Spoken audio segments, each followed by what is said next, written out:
Guys, ang ganda ng panahon. Nandito ako sa ilalim ng puno ng mangga namin.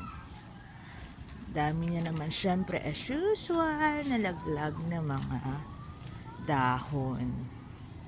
So, ayan. Dami. Dami na namang walisin. Walang katapusang walisin.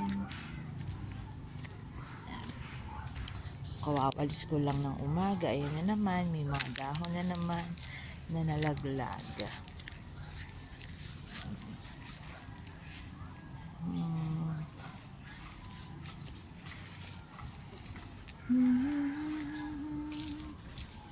Ayan, si papa ko, si tatay ko nakaupo. Buti okay na siya. And gusto niya talaga magsaing dun sa kalan na improvise namin. Yan. Sasaing siya ng, syempre nagsasaing.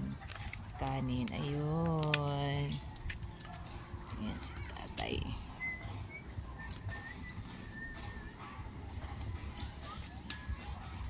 Tapos ito yung bibian namin. Ay, may bunga yung mangga. Ayun guys, nakikita nyo ba? Ayan o, ang cute o. Papaano pa lang. Yung bubot pa lang ng mangga, maliit pa lang. So, meron na tayong nakitang bunga ng piko naming mangga. Yay! Thank you po. At may bunga na ulit.